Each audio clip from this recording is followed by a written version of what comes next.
Day 4 of the NFL offseason already feels like 300 days. 16 coaches already requested to be interviewed. We'll talk about it all. Mike Vrabel, Ben Johnson, but also playoff football is here for the NFL and college football. We're going to be talking about it all with Lance Briggs coming up here on CHGO Bears After Dark right now.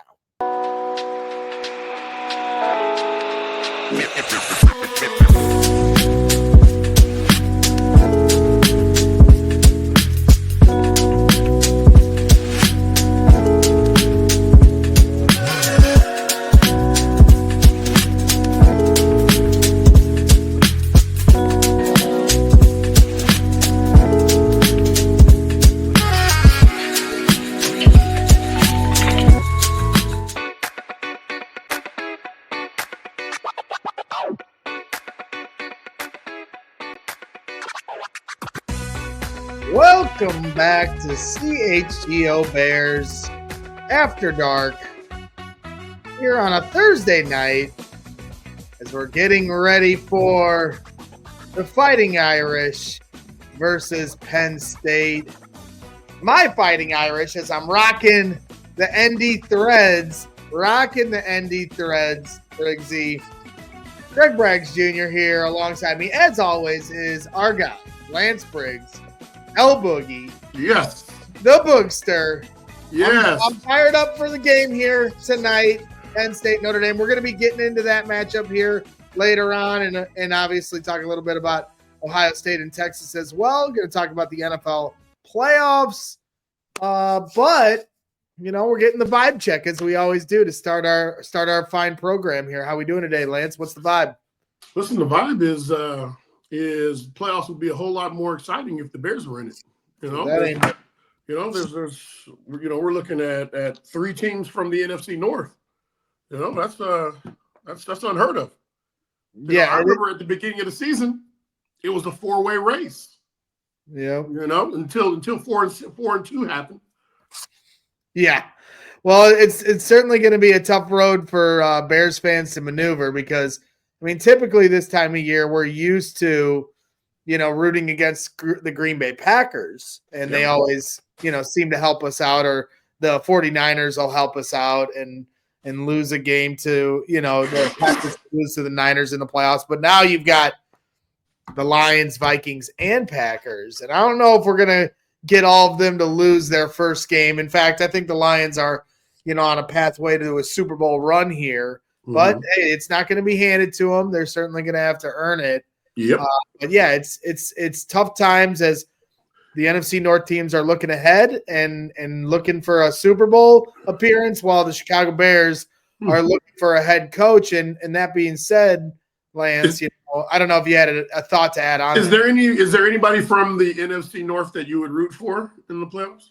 Well, this is an interesting point, you know, that we've talked about a little bit throughout the week. I've talked with some friends, and so maybe to skip ahead, and we can get to Mike Vrabel interviewing here in a little bit. But to skip ahead to your point, to answer your question, if I were to tell you, Lance, that Ben Johnson was guaranteed to be the head coach of the Chicago Bears, would you prefer him to coach in a Super Bowl? Would you root for him to get to the Super Bowl, to have that experience, knowing he's coming to Chicago and now he understands what it takes to get to that point from a preparation standpoint? Yeah, I'm sure that doesn't hurt. It certainly doesn't hurt. But I think that his resume has already spoken for itself. You know, if this is what you're looking for, and my hope is that, you know, Chicago Bear fans, we start to move away from that dream of having the air raid offense, you know, and realize, you know, listen, this is what we need. This is who we need. This is the you know, styles make fights, you know, and when I say that, I mean running style. Who has the best running style?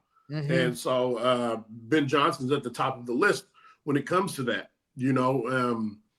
I really like the way that the Detroit Lions run the ball.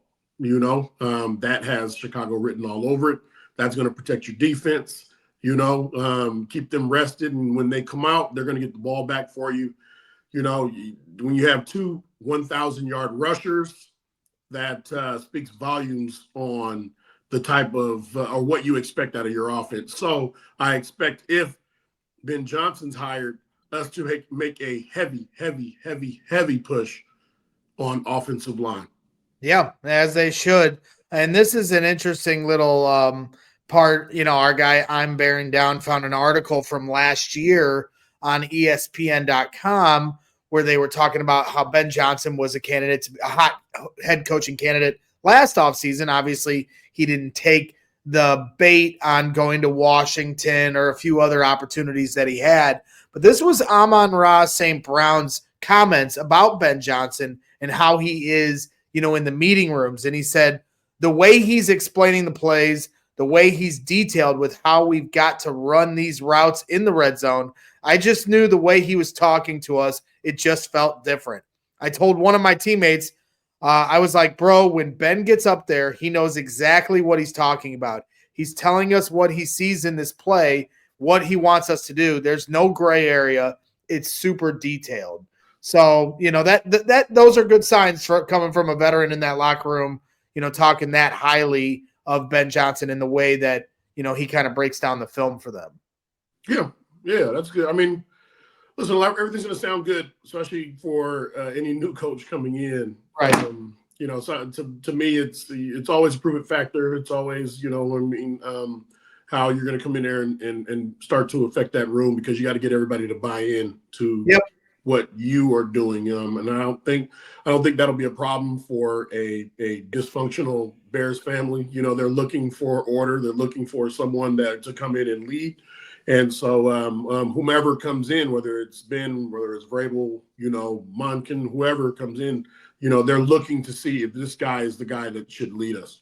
Yeah, it's fair. And I've made 2 New Year's resolutions here this year. And one of them was that no more hype.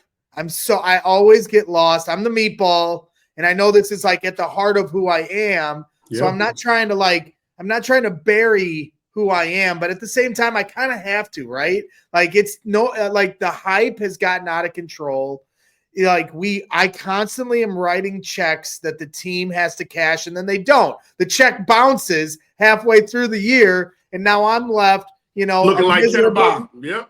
Right, I'm a miserable mess. You saw me this year. I've been miserable.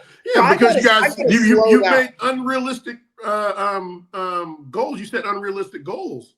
Yeah. Everybody got excited because these pretty picks. And I'm like, listen, guys, none of that's going to matter if you can't block. None of those picks going to matter if you can't block. And we ended up, setting records in sacks and quarterback hits this year. Mm-hmm. Okay. It's time to get ready for the unpretty pick, the people that matter the most. Those are the guys that are in the trenches. No question. And the Bears will have the number 10 pick in the draft in the first round, the number 39 and 41 pick to start the second round, or at least early on in the second round. And then in the third round, the number 72 pick. So 4 picks in the top 72 for whoever's going to come in here. And you certainly hope that they attack the trenches with the majority, if not all 4 of those picks. Well, you got to attack free agency. Right. Free agency will set the stage for the draft, but there are players out there right now that can come in and help the Chicago Bears. But do not bring in anybody that you have not done the due diligence with.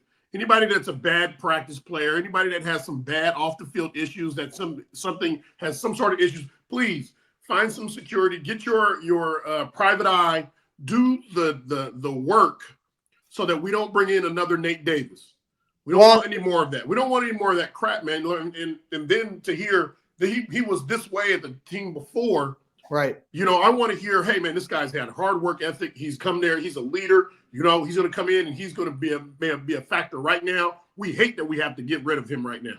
Right. We really want him back. You guys outsigned us. Well, and that team before was the Tennessee Titans. Yeah. And the coach that ran Nate Davis off was Mike Vrabel. Yeah. And Mike Vrabel now yesterday interviews officially with the Chicago Bears. remotely, so via Zoom. So that's all 16 interviews. They have 16 different head coaching candidates, which I can name off here in a little bit, but all of them, are going to be for their first interview be remote, and then the next ones will be in person. Well, it's safer that way. It's safer that way, Braggs. You know what I mean? Like, listen, you get into the same office with somebody, man, and you might catch something. Something's going around. I'm telling you.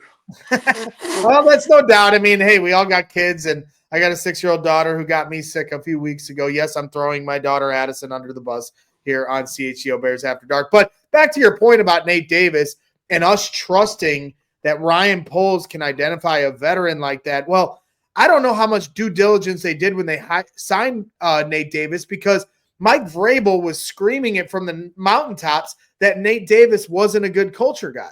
And anybody that covered the Tennessee Titans were saying the same things. He comes over to Chicago. He had a lot of things go on. Obviously, nobody's going to make light of his mother passing away. But at the same time, there was a lot of other stuff that went on where he wasn't professional. He wasn't professional, didn't handle himself in a professional way. And when you don't do that, you make yourself undependable, so it's the guy that's next to you that suffers the most, because he cannot depend on you. You know what I mean? You won't be there when we need you. Right. And that's what listen, this is an ultimate team sport, man. And you can't, it's 11 guys on each side. Like the guy next to you is so doggone important, and now I'm looking back and I'm like, dang, are you going to play this week? You weren't at practice on Wednesday. You weren't at practice on Thursday. You show up, you're light on Friday. You don't know the game plan, and we're not working. It's just we can't be a cohesive unit if you can't be here consistently. Yep.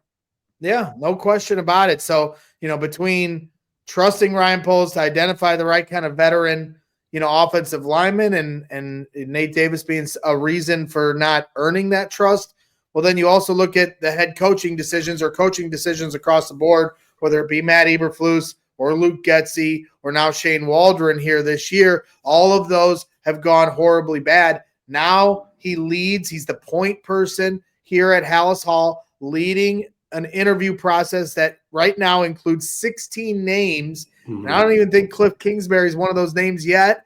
Maybe he is. I'd have to go back and look at the list. But it's gotten to a point where there's a ton of names on this list. Okay, you're going to do your due diligence, leave no stone unturned. Yeah. Yesterday, they talked to Mike Vrabel. How do you feel about, before we get into maybe some of the other coaching candidates, how do you feel about the idea now that we've had a few days to get into the offseason? I know we've talked about Mike Vrabel before, but the idea of Mike Vrabel being the head coach, I think we both agree that that's something this locker room and that facility at Hallis Hall could really use a voice like that in there. But then also, potentially who's he going to bring as his offensive coordinator, I think is another huge question there. Well, I mean, you also listen, has the New England job been filled? Nope. No, it has not. What's the likelihood of him picking Chicago over New England? That's an interesting one. Maybe, Bill Belichick, he led a legacy in New England. I want to lead a legacy in Chicago. I don't know. I do know that as far as the locker room and leadership goes, they won't have any lack thereof with Vrabel. Right. His success in Tennessee might throw some question into it. He certainly had some opportunities, certainly had players there. And they were kind of a middle of the road type of success team down in Tennessee. So I don't know. I like Vrabel. I do like Vrabel, and I know he's run some different fronts in the stops that he's been in. He hasn't just been a 3-4 guy. He's run 4-3 in Tennessee. So, it's anything is better than what we've had. How about that? It's better than what we had. No doubt. It can't get worse right now. And having 16 interviews, at least what it does say is when we do pick, and hopefully they pick right, when we do pick, listen, guys, you can't say that we didn't uncover every stone. No question. I think my only concern with it is would an extensive research and talking to all these different coaches, because Kevin Warren said on Monday the thing that he learned most in the Vikings search for a head coach was that they didn't want to go into the process with a predetermined option. They wanted to keep an open mind to everybody, which I think is a good process. Yeah. I guess the thing that makes us nervous as Bears fans is we always do the outside the box hire. Nobody saw Mark Trestman coming. That was not good. You've talked about that here on this program, how you guys realized very quickly he wasn't the guy. So they go outside the box there. They go outside the box, with Matt Eberflus. Certainly I don't think one that many fans were expecting. So, I think fans are at the point where it's like, all right, stop doing the outside the box hire and do something that's obvious. Do something that has a clearer path to success. So I think that's kind of where we're at. And to throw the names out there just to try to keep everybody updated, and I may be leaving a name out, so forgive me, but we have obviously Ben Johnson and Mike Vrabel, who are probably at the top of most teams' lists. But then you have Todd Monken. Yes, like that one. Right, from the Ravens. You mentioned that. Yep, running styles make fights. Right. So, he's certainly, I think, somebody that's earned his opportunity and was a head coach at the college level, so does have experience being the head guy. Then you have the whole Mike McCarthy situation has gone back and forth where the Bears requested it. And now Dallas. No. Yep. So Dallas has denied the request. That's a thumbs down for Briggs there. You have Aaron Glenn, the defensive coordinator. From the line. Like that one. We like that one. Aaron from Briggs there. Okay. Anybody off the Detroit Lions staff right now, we should like. Right. And he certainly did a great job here on the primetime stage last week to win the number 1 seed in the NFC and really holding Minnesota down, with a lot of different injuries on that defensive front. Then you have Brian Flores, another defensive coordinator within the division. In Minnesota. They've done some really good things in Minnesota. What if I told you it was Brian Flores and then Josh McCown as the offensive coordinator, somebody that's a quarterback's coach in Minnesota, taking an elevated role here in Chicago? Could I sell you on that package? I really like Josh McCown. And I think Josh will be a great leader in any locker room, especially as an offensive guy. It'd be hard for me to say that the Jets would let him go. He's the Vikings quarterback coach. He's the Vikings quarterback coach, but he's also he's one of the names that popped up for. I see. I apologize. I see what you're saying. As well, you know what I mean. So, but yeah, listen, I like Josh. I don't, as a first year head coach, I don't know, but I know that he will connect extremely well with the players. It depends on who he brings in. Yes, let's say if he brings in Brian Flores, that's a great combination. That's a great combination right there. Well, and I think, like I said, I think maybe Brian Flores as the head coach and Josh McCown as the offensive coordinator would be great. In that regard too. So another name to throw out there, Vance Joseph, defensive coordinator, was with the Broncos. Yeah. I don't know how you feel about him or how much knowledge you have on what he does from a philosophical standpoint. Listen, he's done well, outside of being a head coach at every stop. He's got experience at being a head coach, so I'm sure there's growth there. Probably don't know enough about him personally. I don't know about him personally. I think he's an okay choice. Yeah, I wouldn't be in love with that hire. Right. Then you have, of course, Thomas Brown, who's going to get an interview after being the interim head coach, winning 1 game here to finish the season. He is actually being interviewed by the Seattle Seahawks per Tom Pelissero for their head coaching opportunities. So obviously Seattle saw enough in him to at least give him a shot. And he came from Seattle as well with head coach or OC? Head coach, I believe. They fired I'm sorry. I'm sorry. You're right. Thank you for the correction. Yeah. Tom Pelissero. The Seahawks plan to interview Bears interim coach Thomas Brown for their offensive coordinator job. Thank you for that. Yeah, McDonald he did good this year. Yeah, that's a miss. I'm sorry. My head's spinning with this, all the different coaching rumors going around. So then you also have Arthur Smith, the offensive coordinator from the Steelers. I think you've spoken here on the show before that you like some of the things he does. Yeah. Then you have this Drew Petzing, the offensive coordinator from the Arizona. That's Carm's guy. What's that? That's Carm's guy. Carm. Carm's guy. Carm's guy. He loves him. Loves him. I'm not a big fan of Drew Petzing, but maybe I need to keep an open mind. Then you have Anthony Weaver, defensive coordinator from the Dolphins. Certainly done a good job there. Also came from the Ravens.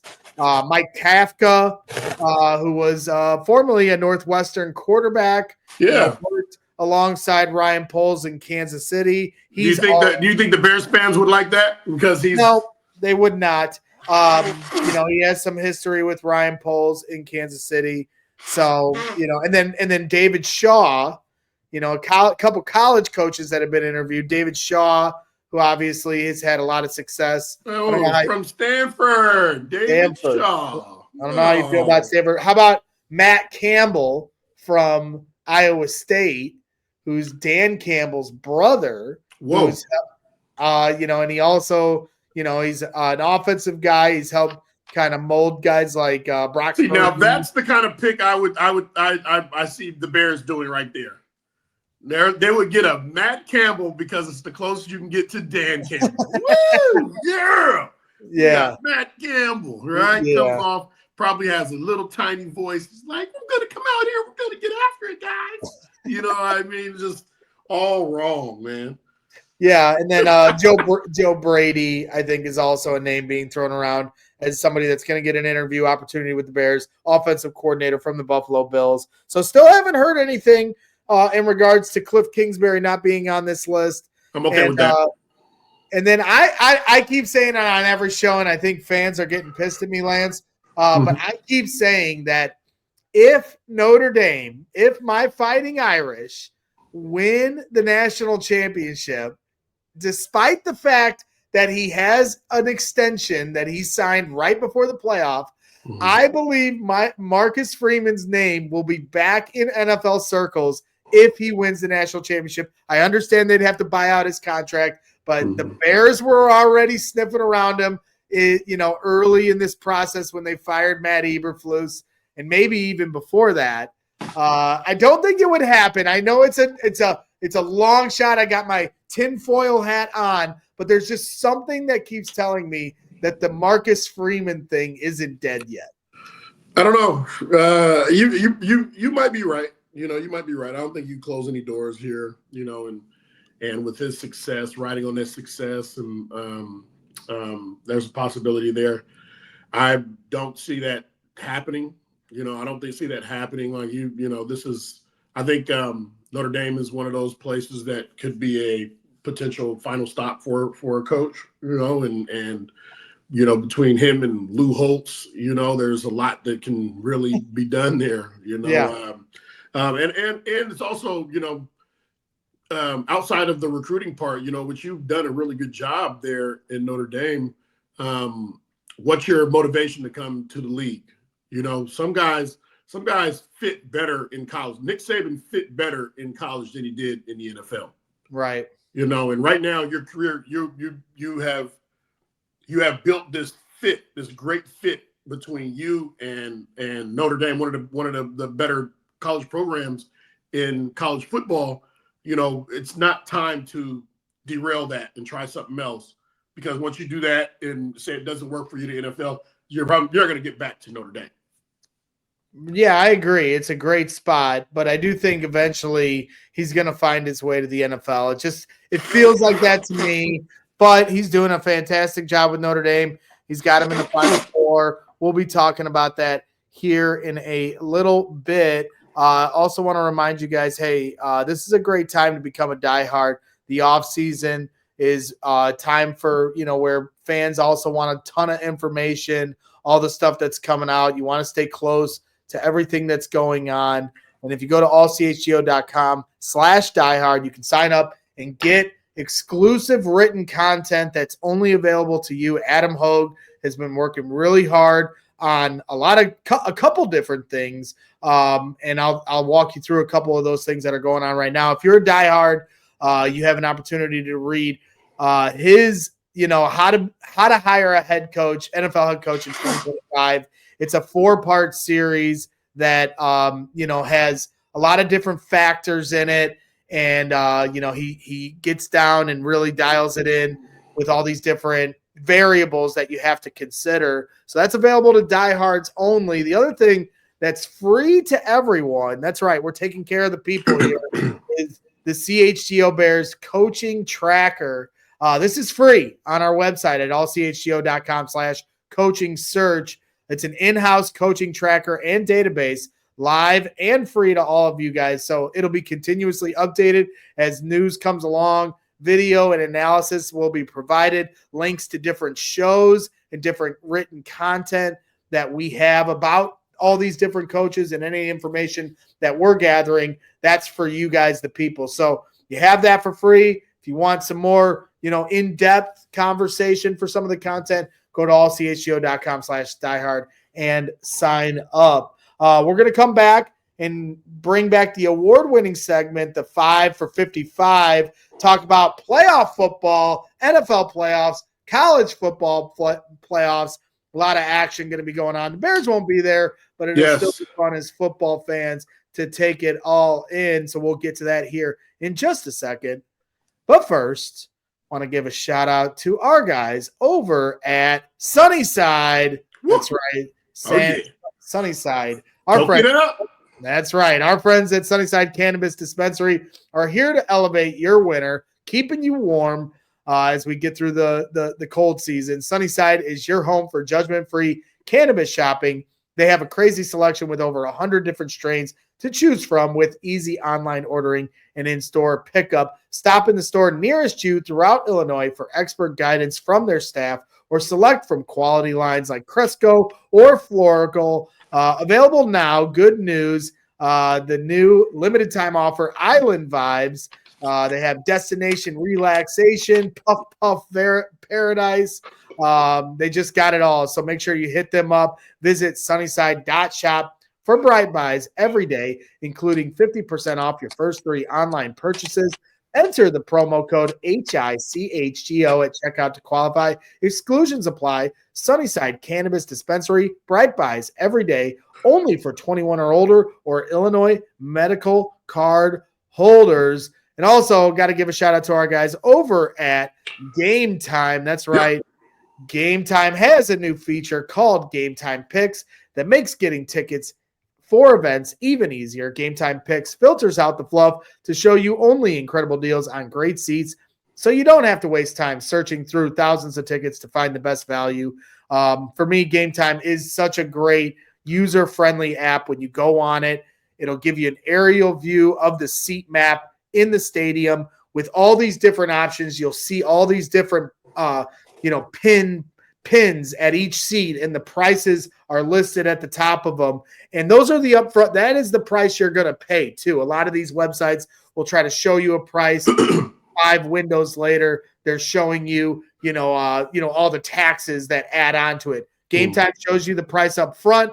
They also give you the option of the hottest deal, the super deals, the cheapest seat in the house. So they kind of give you an idea of the landscape of how. Do they have a pin on the nosebleed seats that you sit in all the time? 100%. And to your point, I bought some tickets to an AC/DC concert. They're coming out here in May. Yeah. And I bought nosebleed tickets for it. It's a hot ticket.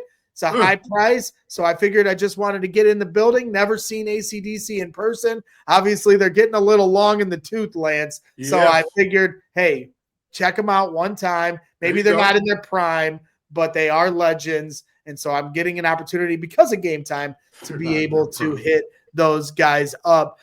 So the great thing about them too, Lance, is lowest price guarantee, or Game Time will credit you 110% of the difference. And they have great ticket coverage. Tickets are guaranteed to be delivered on time, and your purchase is covered with the most flexible customer service policy in the ticketing industry. So take the guesswork out of buying tickets with Game Time. Download the Game Time app, create an account, and use code CHGO for $20 off your first purchase. Terms apply. Again, create an account and redeem code CHGO for $20 off. Download Game Time today. Last minute tickets, lowest price guaranteed. What time is it? Game time. That's right. Ooh. So we're moving on here, Lance. Briggs here on CHGO Bears After Dark. Please hit that like button while you're hanging out. We appreciate all of you hanging out as our guy Cole Komet gets ready for Notre Dame and Penn State here tonight. But first, we have to talk about the NFL playoffs before we get into the college playoffs. And that brings us to the 5 for 55. I challenge Lance to give us a little preview and predictions of how he thinks this first weekend of the NFL playoffs and the wild card weekend are going to play out. So we're going to start out with each game in chronological order. Yep. And that starts, of course, with the Chargers versus the Texans. Yeah. 55 seconds. The floor is yours. Listen, Jim Harbaugh in his first year, man, he's really made some moves, with the Chargers team that has had talent in the past, but has failed to meet those expectations. Now they're exceeding them. I see the Chargers finding a way to win this game. They've got the momentum. Texas lose Tank Dell, and not to say that CJ Stroud in the playoffs isn't prepared. He has experience. He has more experience than Herbert, or just as much experience as Herbert. So, but I do see the Chargers finding a way to with Harbaugh. Yeah, it'll be interesting. CJ Stroud not necessarily having as good of a second year as he did his rookie year, but they're still in the playoffs, and that ultimately is what matters most. So will be interesting to see. The Texans always seem to get that first game on the Saturday. I think they've been in the playoffs like 11 times, and every year they play the first game on the Saturday. So I don't know what it is. I think the TV execs are like, look, you guys, let's get them out there. Let's get them out of the way. They're the first up the gate. So on Saturday night, it's your boy, Justin Fields, and the Pittsburgh Steelers versus the Baltimore Ravens. I've been predicting, because Bears fans have been at each other's throats for 12 months, that Justin Fields is going to go on a generational run in the playoffs that no one's expecting. But right now it's Russell Wilson as the starting quarterback. But this is me knowing how it works in Bears world. Justin Fields is going to go off for the Steelers. But regardless, tongue in cheek, I'm having fun with it. This matchup going to be a tough one for the Steelers against the Baltimore Ravens, but obviously a lot of familiarity. Will be the third time these two teams are playing each other. Always makes it tricky when you know each other this well. Yep. Am I on the clock? 50, get this clock going. Here we go. Listen, the Steelers might need Justin Fields. Who knows? Russell Wilson hasn't been playing his best ball as of late. He might get hurt. Who knows? He may come in and save the day, because he will need to save the day against the Ravens, because the Ravens right now, they're humming. Okay? They're humming. They're coming. They're going to run the ball right down your throat. And when it's not, he's going to throw that ball to Andrews. He's got Zay Flowers. He's all over the place. He is the MVP of the league. So it's going to be a tough one, tough scooting or tough sledding for the Steelers. Yeah, no question about it. And for you, I know that you've had to play the Packers 3 times in 1 year. It's never easy. The last time the Ravens played the Steelers, they won 34-17. And then the time before that, the Steelers won 18-16. Yep. So, they split the season series. Sometimes it can be harder when a team has to beat a team 3 times in a row. Absolutely. But just to kind of expand, I know this is a 55-second segment, but for you, the challenges of playing a team 3 times in a row, and while the Ravens might be the more talented team, how much of that familiarity really starts to kind of even the score for the team that may be the underdog. Yeah, I mean, it's we're playing the Packers 3 times. We knew exactly what they were going to do offensively. We knew how they were going to try to hurt us.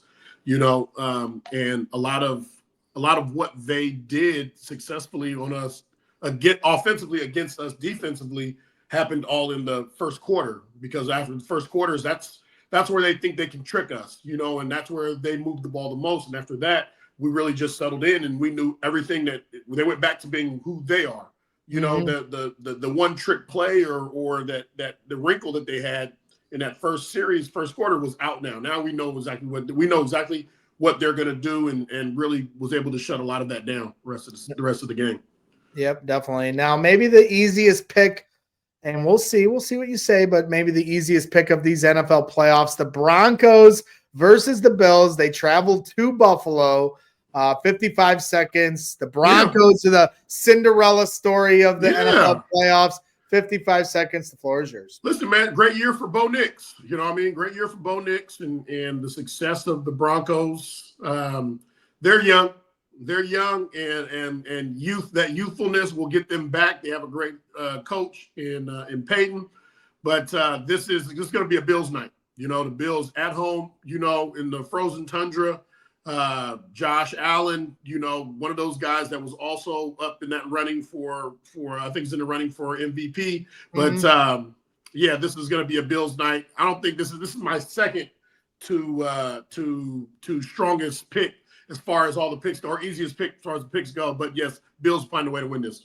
Yeah, I got to be honest too. Over the last few years, and once again this year, I'm rooting for the Buffalo Bills to win the Super Bowl. And anytime I see a Bills fan walking around, I make a point to say it to them. I don't know why. Maybe they've been through so much as a fan base, and they're one of the most loyal fan bases around.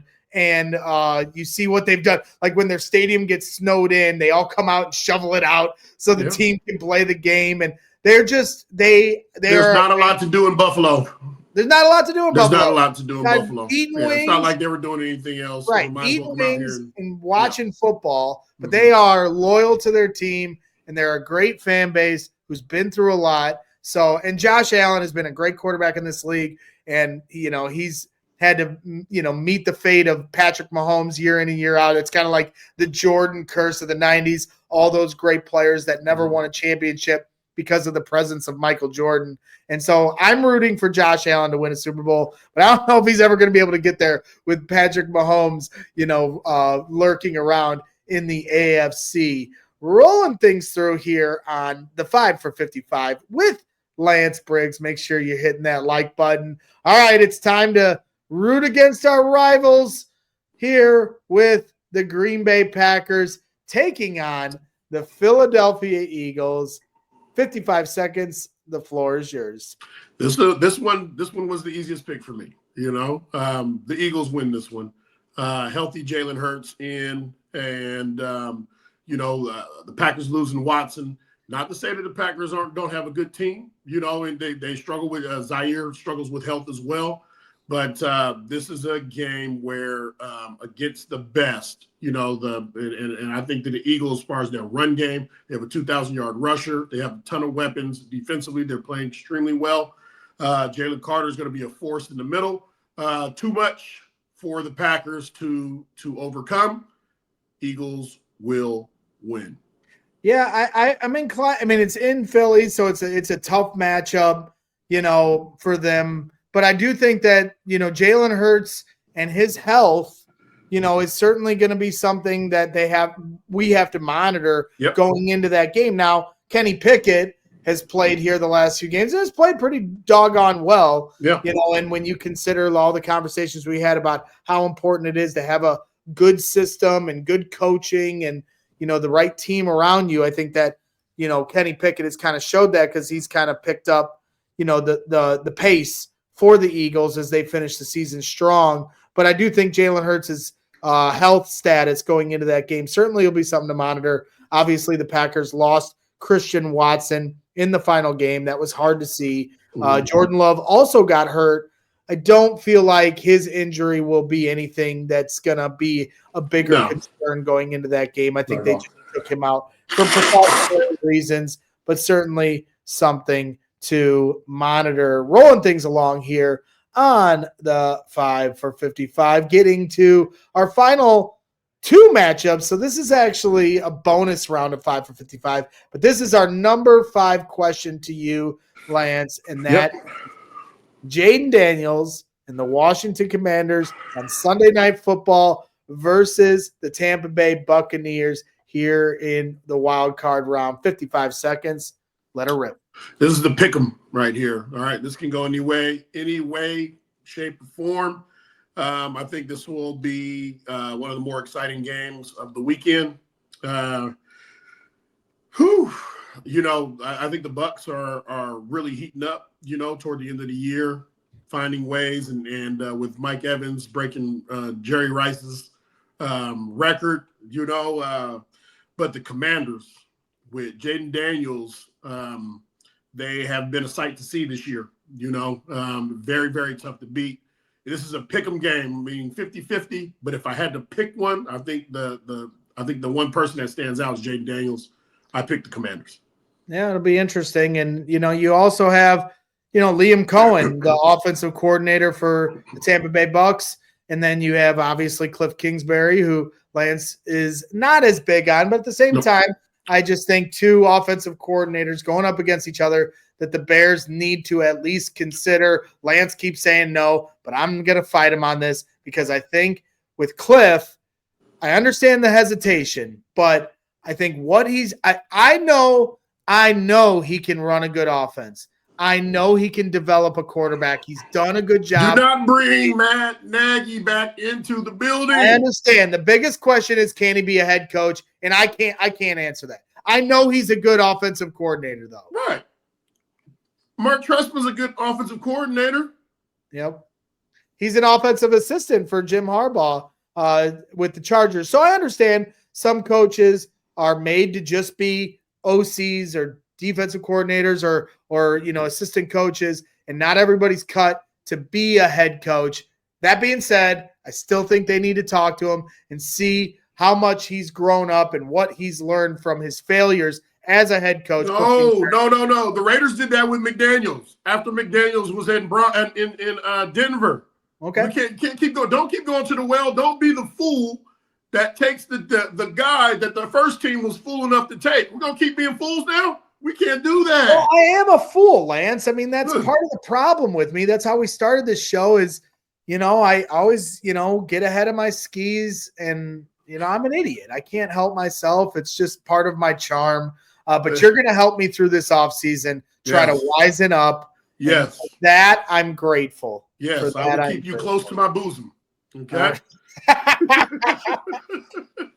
All right. Bonus round here on the 5 for 55. There are 6 games this weekend, so we're not going to cut it short. Certainly when we're talking about another NFC North rival, the Minnesota Vikings go to the Rams, on Monday Night Football. This is a 14-win team that is playing on Wild Card Weekend. They got the brakes beat off them by Green Bay, but now they travel to LA to take on the Rams. 55 seconds. Let it rip. They are coming off a tough loss, a tough whooping, bend you over my knee and give you old school spanking. But I still see the Vikings find a way to win this game. I still think that they're the more talented team. And to the better coach team, that's to be seen.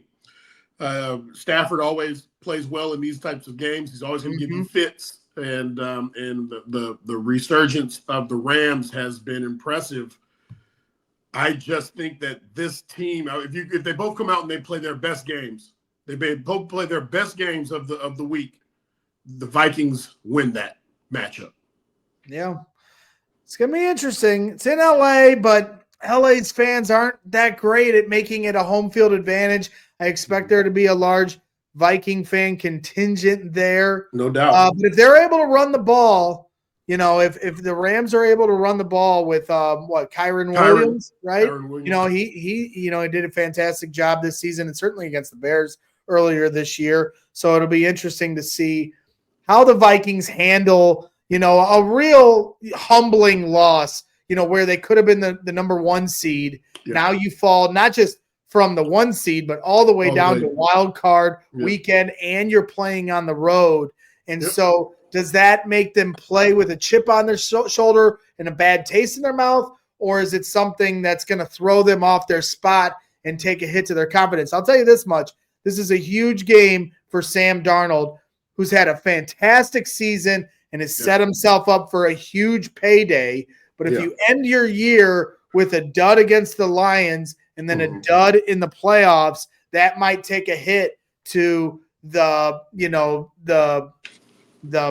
body of work. He's got a good body of work, though. He's got a great body of work. But I just think if he finishes the season with 2 duds and 1 on the playoff stage, I think that might make a little bit of hesitancy from some of these teams, including the Vikings, to give him. Really? I'm not saying he won't get got paid. us to you got to say who was a big part of us getting to the playoffs. Sam Darnold. Sam Darnold was a big part of us getting to the doggone playoffs. But we're talking about big money with these quarterbacks. So that's my point of the hesitancy. Not to say that he's not going to get a contract from a team, or even the Vikings give him an extension and let him stay here, which I think they should. I'm just talking about the top dollar market for quarterbacks. He's been playing like one of the top quarterbacks in football, 4,100 yards passing, 35 touchdowns. Yeah. Been absolutely phenomenal, but there's more question mark in JJ McCarthy right now than there is Sam Darnold. Sam Darnold checks more boxes right now than JJ McCarthy for the Vikings and their future. No question about it. No question about it. I'm not going to fight you there, but I just think it is important for him to have a big game here. Obviously, not just for himself, but for the team as well, if they want to move on to the second round. So maybe we get our NFC rivals with the Vikings and Packers going 0-2 the first weekend, and then all we got left is to worry about is the Lions, who I'm kind of like we talked about to start the show, a little in between on. I can't decide if I'm rooting against them because they're the Lions, they're our division rival, or am I rooting for Ben Johnson to have some success because I really feel like Ben Johnson's going to be the next head coach of the Chicago Bears, and so I want him to get as much playoff experience as he can. It's kind of one of those tweener spots we're in as fans. It'll be fun to watch it all play out. So that wraps up our segment of 5 for 55 here with Lance Briggs. Make sure you're hitting that like button and subscribe to the channel if you haven't already. And for our final segment here on the program here today, tonight, obviously Notre Dame and Penn State, we're all waiting for it here tonight. It's a big game. Obviously, I'm very excited for it. Going to have some friends over at the house. Going to get some pizza, some wings. Going to have some drinks, maybe smoke a stogie. I'm excited. You order some toxic hell? No Taco Bell. No toxic hell tonight. I'm just going to stick to the foundational foods, pizza and wings while we watch some football. Nothing better than that. College football playoff Final Four. The Final Four, I'm excited for it. So what do you think here with Notre Dame and Penn State here tonight? I'm excited for it, and I think it's going to be a really good matchup. I think it's going to be a really good matchup. Run game. Penn State's got 2 bruisers. They played very well last week. They had and with that being said, Boise State shot themselves in the foot a lot. They had opportunities to score and keep that game a lot closer because really that game was closer than what the score gave up. But right now, between these 2 teams, I see Notre Dame finding a way to get the W. I see a lot of fight in them. I see a lot of smartness in their game. Their coach is very creative. They're creative, but at the same time, they're still going to lean on those guys up front. When the chips are down, and I'm not saying, listen, Penn State got guys too. They got guys in those trenches, so it's going to be interesting who wins the trenches because the trenches will decide this game. Well, Notre Dame leads all of college football with the most turnovers forced. They're number 1. Texas is number 2. Those are 2 teams left here. What the hell is that, Braggs? They lead with turnovers. They win with takeaways. You mean? I'm sorry. Forced turnovers. What are they forced? That's by random. Takeaways. Takeaways are takeaways. Fine. Yes. They turned the football over. Forced turnovers. I'm sorry.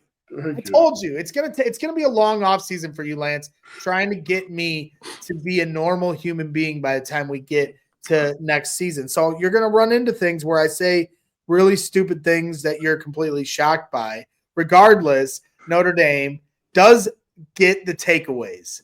They are one of them. They are the best here in college football at it. And you saw it, against Georgia. They flipped that game on its head before the end of the first half, getting the strip sack fumble. Man, guys coming around the edge at will in that game. And I know Georgia's had some trouble with their tackles during the season. So chickens came home to roost in that regard. So I'm sure Penn State's protection probably will be a little better than that. But regardless, Notre Dame certainly finds a way to turn that football over or take the football. Take that football over. Thank you. Take that away. Football away. And you know what? Listen, one of the other reasons why I want Notre Dame to win is because, Braggs, you deserve a W. And I've seen how in the dumps that you've been. And I played for the Bears. I literally played for the Bears. But I see how dejected that you've been and how hopeful, regardless of what happened.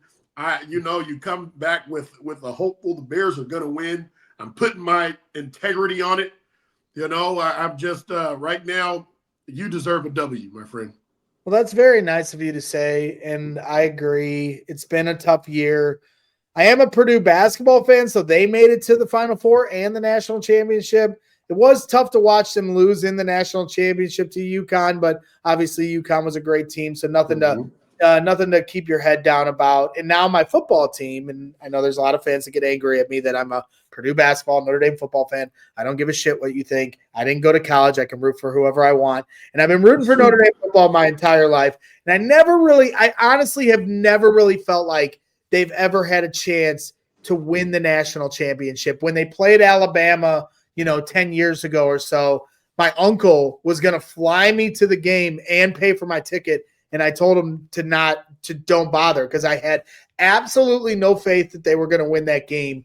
But it is interesting now with NIL and the transfer portal. I think it's really even the scales where the SEC teams and those teams down south certainly were these powerhouses that teams like Notre Dame or Michigan in the Midwest typically would have no shot against. But I just feel like players are more spread out evenly throughout the country. Mm-hmm. And then on top of that, I think this college football playoff has really changed. Because before, Notre Dame winning one game to win the national championship in the BCS era, to me was like an impossible feat. Then they made it a 4-team playoff. Now I got to expect Notre Dame to beat two of the best teams in the country. And I was like, I don't know about that. But now that it's become a 12-team playoff and the way it's structured where Notre Dame doesn't play in a conference, so they start the playoffs at home, getting themselves some momentum. Mm-hmm. You looked in the second round, all teams that had a bye did not win last week. Yeah. So I found that really interesting to see how this whole thing's laying out. And it does kind of feel like it's all kind of getting laid out perfectly for Notre Dame. They still got to go win the game. They got to win the game. Maybe Penn State is not a pushover. Penn State's not a pushover. This is the best chance, I think, since Brady Quinn and Tom Zibikowski and when Notre Dame lost on the Bush push to USC, that I feel like that they have a legitimate chance to win the national championship. So I'm certainly excited about it.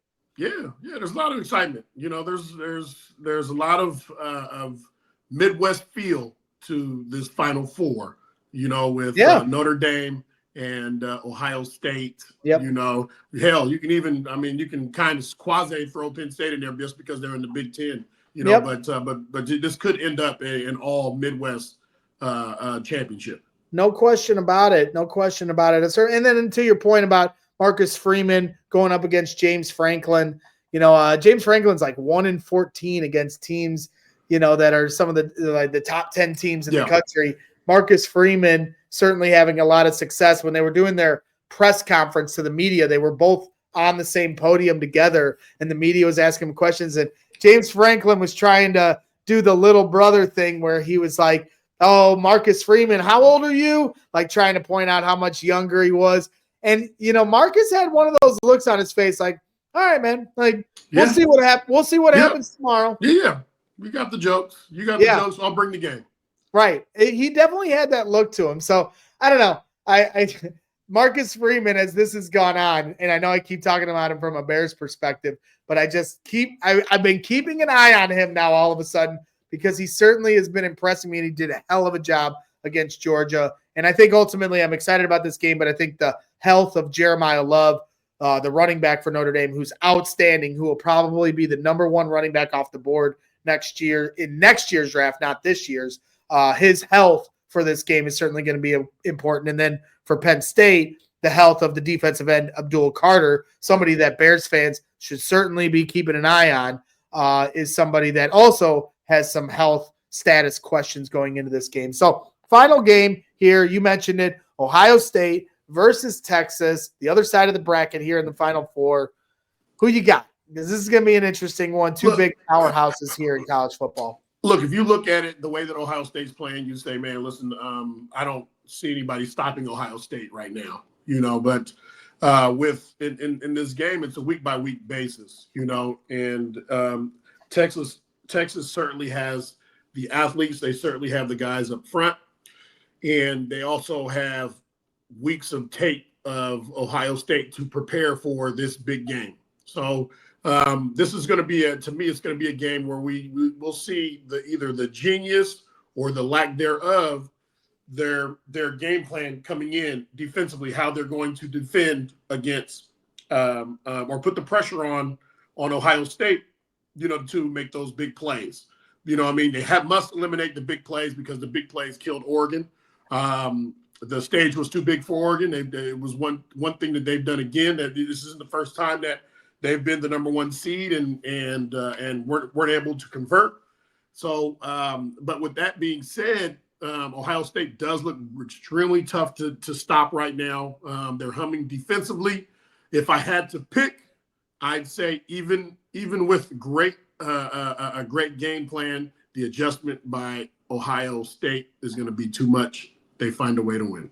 Well, and Texas has a defensive lineman. I think the Bears fans need to be keeping an eye on. So as we go through these NFL playoffs and you look at some of the different coaching, whether it's Joe Brady or the offensive coordinator, Arthur Smith from the Steelers, or you look at, obviously like we've talked about, Liam Cohen, Cliff Kingsbury. I know Briggs is saying absolutely not, but I think from NFL playoff and college football playoff standpoint, there's a lot of different players and coaches that we can be looking at here from a Bears perspective, and then obviously just enjoying these games for what they are. So it's going to be exciting. I do think it probably is leading to Ohio State versus Notre Dame. But we'll have to wait and see. I'm getting my hopes up. And me, Briggs, like I said, I wasn't going to do it with Notre Dame, but you know what? It's better to have loved and lost than to never have loved at all. Yeah. And when all this football turns off, you will be back on your Purdue. Okay. And on that train, right? Yeah. Well, hey, you know what? My Purdue basketball, thank you very much. They're a very good team with one of the best coaches in the country in Matt Painter. So I'm very grateful for my rooting interest in that regard. But as we wrap things up, Lance, I just am curious for your thought on a more serious note. I know, you're Sacramento born and raised, a California kid. And there's a lot of serious situation in California with these fires. Yes. Burning out and really just kind of leveling just entire communities of people. Emma, Emma, our social girl here at CHGO, she just does such an amazing job. And she has, over 20 friends that have completely lost their house. Yeah. Her parents have a place in LA. That house is, obviously everything is, in danger right now. So it's something that's highly affected with people we work with, but I know it probably hitting close to home for you as well. It is. And this is for just a small correction. I was born in LA and raised and grew up in Sacramento. So, when I watch, there's some feeds that I follow, Brendan Ianvadejo, who's a former player of mine, saw some of the final clips of him showing the fire that was close to his house and his family leaving, him saying, this may be the last time that I see my house. Kyle Higgins, saw him. He's like, man, the fire was just pointed in that direction. we're already out, we're in the car, and we're away from our place, So, yeah, I mean, this is it's tragic, man. This is a tragic moment that a lot of people, in that area, they have to part ways with the things that they have coveted for so long, their homes. So it's tough, man.